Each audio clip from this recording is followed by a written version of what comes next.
It is the year 1687, during the 17th Plastona century. The Empire of Tenistria, a union of several kingdoms and lands united under the House of Tanar, with the king, now Emperor, Tanolin being crowned the official ruler of the Tenistrian Empire. It is now the largest empire in the world, spanning most of the continent known as Plastona, pictured behind me. It's the only contender being the nation of Cremsano, the red one, with the island kingdoms of Rosavilan and Azuria constantly bickering over trade, ownership of the seas, and minor squabbles. Nobody was left, or strong enough, to stop Tenistria from expanding southward, conquering and colonizing the lush green lands of Verdantia, a strike contrast to the dry desert savannas that made up the most of central Tenistria. When taking this land and conquering its people, a name was needed for the first settlement. As such, when asked by a Tenistrian prospector in a language that the locals of Verdantia did not understand, "What is the name of this place?" and he pointed at a map of the land. They responded with Verdantia. And so the colony of Verdantia, with the capital of Verdantia, was established. Now in 1743, early industrialization that would have occurred later in our time began development and use in 1743 Standard Plastona Time, or SPT. But not where you expected. You see, even though Tenistria was the largest, most powerful, and richest, they weren't exactly the most developed people politically or socially. As such, many newer technologies would not be adopted until well after their creation, and much better versions would be developed during the age of the Tenistrian Empire. However, this ideology would change when Tenistria became a republic, but I am getting ahead of myself. Cremsano was the one who industrialized first, and with the largest empire in the world as their next-door neighbor, they used it to mass-produce weapons to compete on a scale equal to Tenistria's army. Of course, with this being the 18th century SPT, muskets were still being used widely, so the war wasn't the most deadly, except for pride. Tenistria lost lands that led up to the Fengrau mountain range, a massive agricultural land with much of the Central Empire not yet suited for large-scale agriculture. The only option was to force more out of their other lush colony, Verdantia. The people of Verdantia had developed a cultural split from Tenistria and its people. Being agricultural, larger population with swaths of nature around them, unlike the arid, sandy environments that are most of Tenistrian territory. With the war against Cremsona having been very costly, Tenistria increased taxes throughout all of its state, including its semi-autonomous region of Verdantia. Resentment began building up in the Verdantian people, similar to how when the British did the same to the Americas in the early or mid-18th century. This led to what is known as the Verdantian Revolution of 1758 SPT, spearheaded by a group of radicals who believed in a democratic republican system, much like the United States from our world. At the same time, a similar movement was appearing at the junction between newly conquered Cremsona territory and the western colony of Tenistria called Plastona. However, due to its proximity to Cremsano, many of the revolutionaries in this region would either be replaced or manipulated by Cremsano to fuel more anti-Tenistria propaganda, which turned into the Cristano Revolution of 1759. With two separate revolutions occurring in southern Tenistrian land and with another war with Cremsano on the horizon, Tenistria let Cristano go and focused more on Verdantia, desperate to not let their food supply dwindle even more. They failed. For reasons I won't dive into, I'm lazy. Cristano would be conquered by Verdantia, for now, and Verdantia would become the largest nation in the world, just barely outsizing the Tenistrian Empire. This wouldn't last long, as Tenistria and Cremsano would fuel the second Cristano Revolution of 1787, leading to a short civil war in Verdantia that led to the creation of the Cristano Republic in 1789. Into the mid-19th century SPT, Verdantia would undergo massive and rapid industrialization, ushering a new age to the Plastonic continent. It was Verdantia's rise to potential global power that resulted in the First Great Plastona War, which I will explain in more detail later or in another video. Likely the latter. For our purposes today, the result of this war would be the map we see today, aka what you see behind me. While the war wouldn't be destructive in the sense of death material losses, it showed the world that Verdantia could indeed stand alone and win. Now we get to talk about our first nation,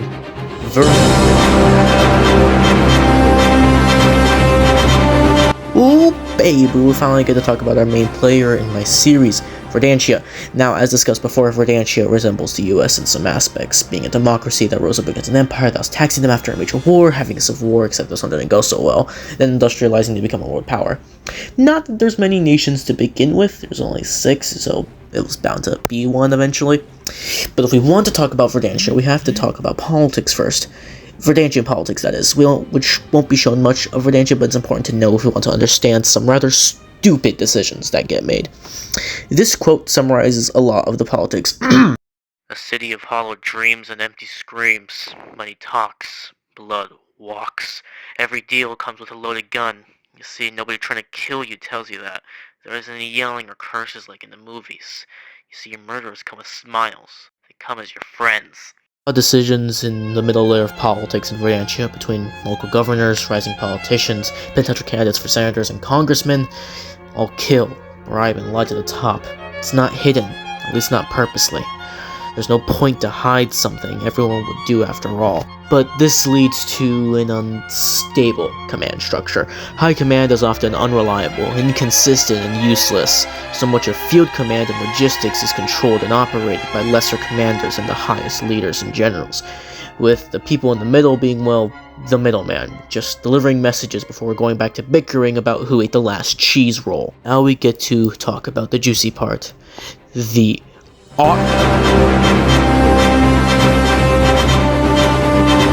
Army of Verdantia, or the AV, or the Verdantian military, is where a large portion of tax dollars goes to in Verdantia.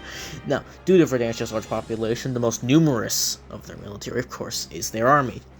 Now, the army, unlike ours, fights in very much swarm tactics. A better word would be overwhelming or sundering firepower by sheer numbers and an overzealous amount of weaponry and guns and artillery and bullets. Verdantia leads itself to victory. By drowning their enemies in bodies, it doesn't really matter if there is a machine gun, because eventually, at some point, one soldier, just one, will get through. And it only takes one man to kill. Let's look at a quote from a Verdantian field marshal. I have at my command 250,000 men of the army of Verdantia, consisting of scouts, shock troops, medics, engineers, officers, and rankers. These men give themselves and their lives to the defense and prosperity of our nation. It is their duty as men of the army of Verdantia to fight and die, for if one falls, 1,000,000 shall take his place. The Verdantian infantry do suffer egregious losses that over time have been straining on the logistical foundation of the military. Again, one constantly being racked by political infighting, yet the tactics remain virtually unchanged since Verdantia's founding until 1903 SPT, where new technologies developed, and like any military, their tactics shift to fit new technology. The main one, or rather the main tactic that is still debated today in our world, being the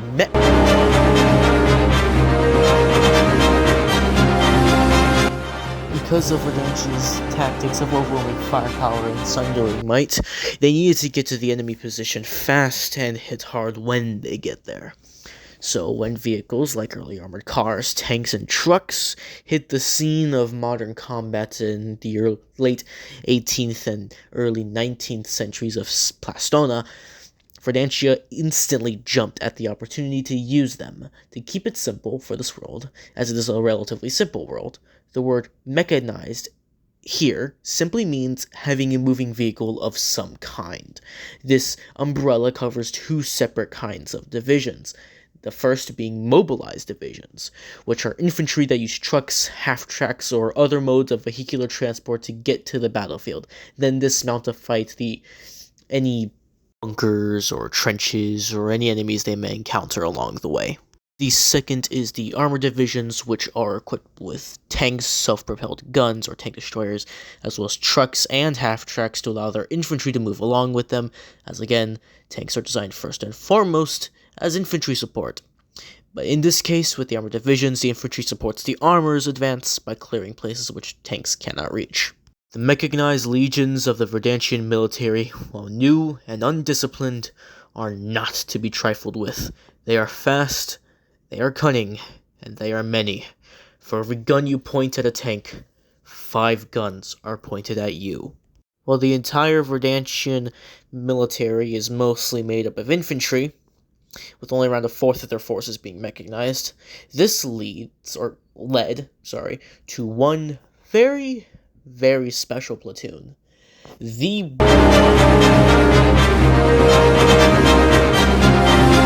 shown or will be shown in the video Bully Platoon. Sorry, gotta drink of water. The platoon consists of a rather modest 30-ish men and 1 tank.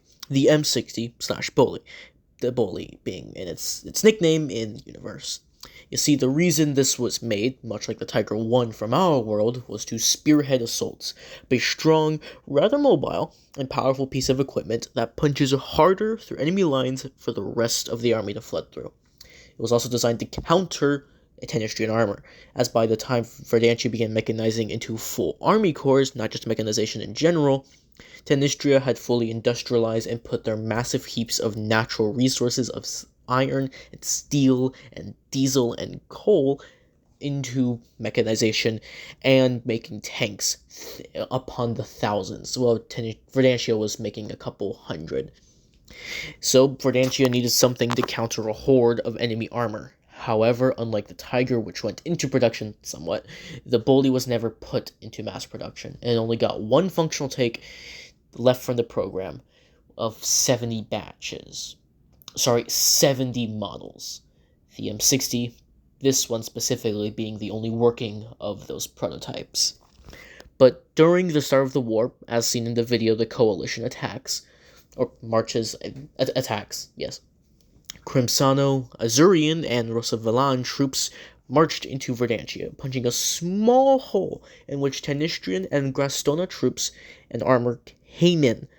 Verdantian High Command needed something to quickly respond to this attack, and with every nearby outpost having been attacked or in danger and couldn't move, the only option in the area was to reactivate the M60s. Unfortunately, they weren't told that of the 70, only 1 was functioning. So, by order, that sole tank and the men working on it and maintaining it were sent out to the battlefield. And if you actually watched the video and stayed till the end, I recommend you do, shameful plug, yada yada. The tank was able to easily sweep over the men and destroy them.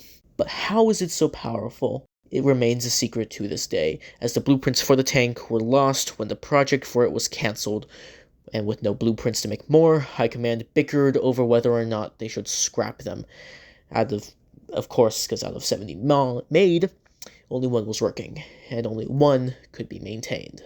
That 1 had proven itself more than capable on the front lines, suffering close to 0 damage with only some minor dents and dust harming it. It was deemed too valuable to lose, but not worth it to try and redesign. It would simply be too expensive, and with Verdantia already struggling to make more mechanized corps, the M60 was sent to a platoon on the front that didn't need much protection.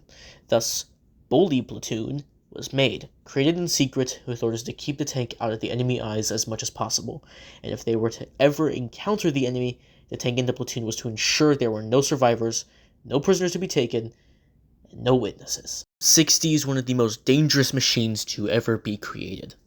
Like an angel, it descends onto the battlefield, shining in glory, slowly lumbering toward its enemies. It shows no fear, not because it is brave, but because there is no reason to be scared when you're an elephant stomping on ants. Okay, next we gotta rattle off character names and important things to discuss really quick because this video is already getting long as is, and we won't get too much into their backstory for story reasons, but the first is Captain Verde, she's a name I know, who is the brother of Captain Churchill of the Tenestrian Army, whole backstory I won't get into, commands the 6th Armored Company of the Verdantian Army under the 3rd Mechanized Army Corps. Next is General Montemera, the head commander of the main front. We'll be seeing where a majority of important battles take place. Not much to say.